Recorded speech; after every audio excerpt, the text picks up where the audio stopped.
it is the first time like the weaknesses of a global like economy will be shown through this virus.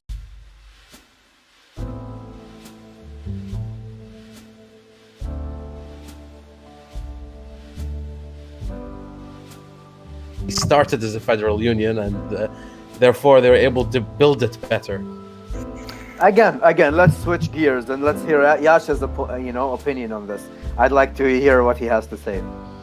So now, after what is happening right now, you could all put on your masks. We're gonna bring the monster. So yeah. So, what do you think a world post-corona would be? How are you guys? Nobody's imagining any more than 2 days ahead lately, I understand. But let's say 2 weeks from now. What's going to happen? Could we close the schools indefinitely? Could we actually run everything online and do all of this shit? Like, what's the world after this? Like, seriously, nobody's talking about this anywhere. What's gonna happen? Well, we know for a fact that we will not be able to hold this until August. So why is August significant? Because no one's anticipating it to finish by June or July. We're giving it an extra 2 months, say August maybe. What happens in August? That's the thing. That's not happening in June. From previous pandemics, the ones we've had, they all tend to die out by June, by July, by the summer. But health experts are saying that's probably not going to happen. It's probably going to take more time. Yeah. So people put an extra 2 months and say, okay, let's assume it is by August. Will we still be able to do all these quarantine stuff and we'll shut down the whole civilization until August? No, we can't do that. Things will move on. I'm somewhat hopeful because I think China's doing a pretty great job so far, unless they're hiding stuff, which I don't think they are. I hugely disagree. China's always hiding whatever China's doing. Yes, but I don't think in this one they're gonna hide stuff. They're kind of all eyes are on. They did already. Honestly, they the did best in the beginning, country, but now it's too big. dude, the best country that handled the coronavirus was North Korea. They found one guy with corona. They shot him on the spot.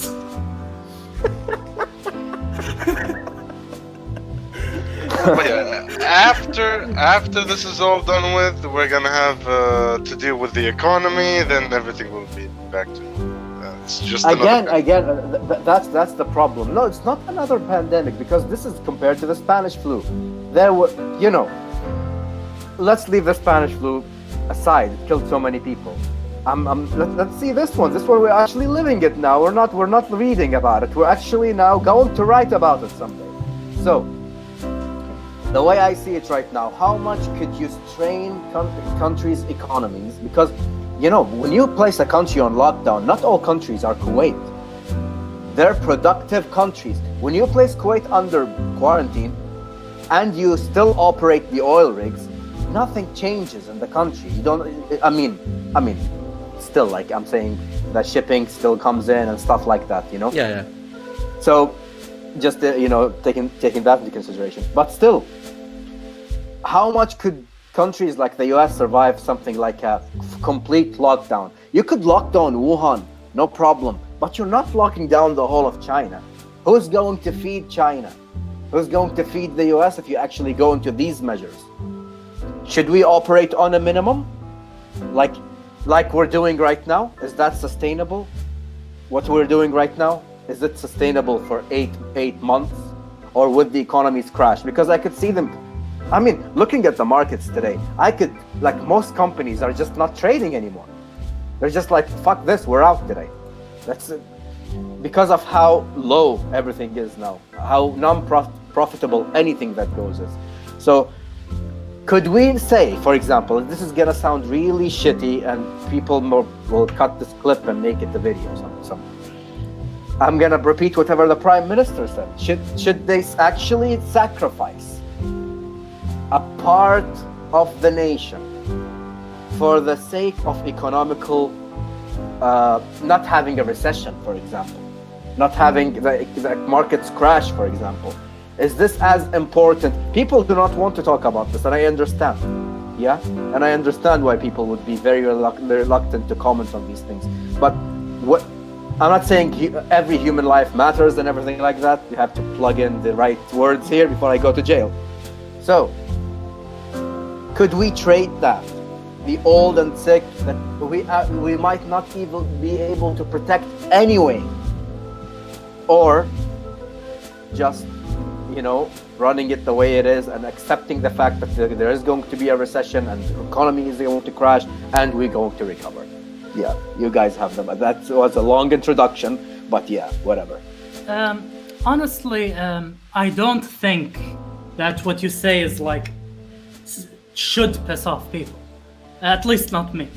And the reason why I say that is because if the coronavirus evolves or the situation evolves enough that it reaches that dire level, then we are dealing in crisis logic.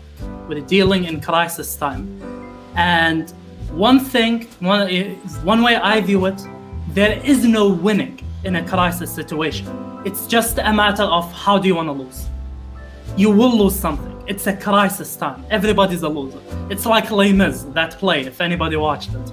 It's like everybody is in that struggle and everybody's a loser, and it's just one of those tragedies of life. That's what we have to go through.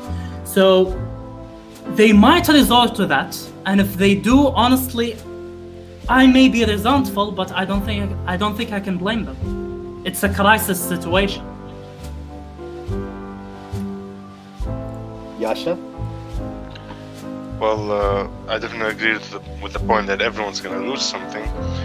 But see, we've been seeing different countries go at different approaches to how they want to do things. Some countries just saw the littlest sign of it, an outbreak in their lands, and just shut down everything. I know in Hungary they had 3 people and they shut down the universities, and by the time it's 7, everything's shut down.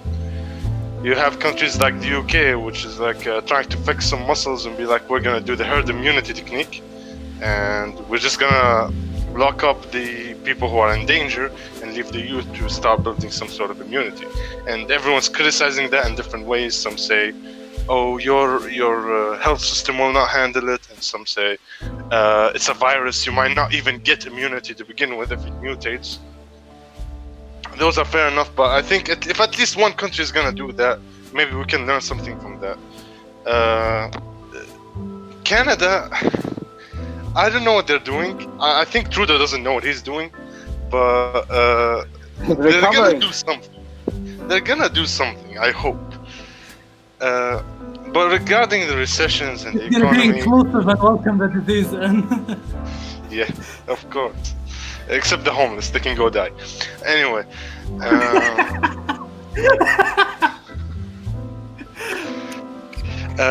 For the recessions in the economy, if it's gonna happen, it's gonna happen. I don't think there's much we can do about it. Let's just hope it ends as quickly as we can, with as little sacrifice as we have to. But people are gonna die. And the economy is going down. I'm more leaning towards the side that we're gonna have to take it and do our best with it. Trillion? Okay, so to me there are 2 main factors of analysis here that make me interested in this corona thing, which is we've never had an epidemic happen during the age of social media. A lot of what happened, the panic buying and a lot of the government struggling to put this under control happens to come from the panic that comes with a medium that allows for fake news, that allows for panicked reactions on social media platforms and all of that stuff.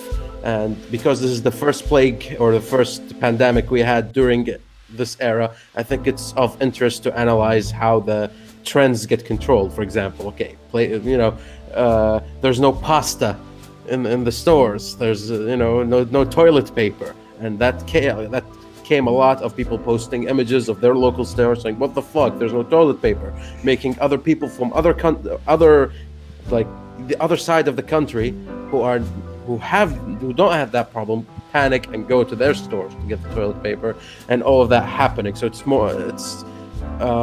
the first time we can study the social effect of this epidemic.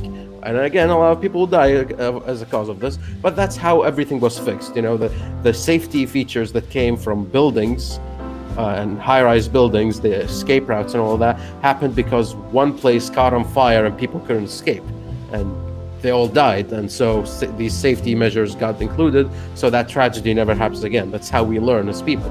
Something happens, we don't know what to do with it, and then we fix and match, and so we don't repeat the same amount of suffering. So that's one thing. The other thing, this is the first pandemic that happened in a legitimate globalized world where factories become specialized. So one country specialized in gathering the material, they send it to another country where they process it and send it to another country that makes the stuff and then sends it to the country that consumes it. This age, our level of technology allowed this, but it had never been hit with a pandemic like this. And so one of these places get hit with the corona, suddenly you don't have, the production chain is destroyed. You cannot get your stuff anymore. A lot of money gets lost, stock market drops, everybody suffers, a recession happens. I don't think it will reach recession level, but it is the first time, like, the weaknesses of a global economy will be shown through this virus. And so I believe companies will start reconsidering the idea of a global chain and would at least have a safety measure in local markets. So instead of outsourcing all your factories to China, you may want a few factories in your own country for the tougher times, losing money on them, but making sure that if a hit like this happens, that you can still do your things.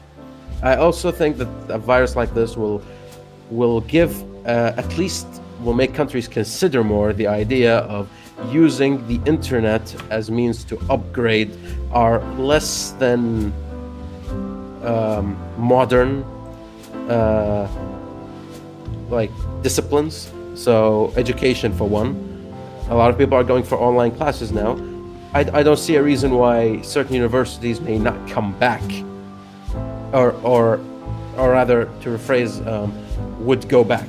Instead, they would okay, this online thing seems to be working. Maybe let's give it a course. Let's try giving people online and see whether it actually has merit. So it will push people towards using the tools we have when before they didn't really have to. These are the things that we will survive this, and we won't be damaged as much as people think. I don't think it will reach a recession level.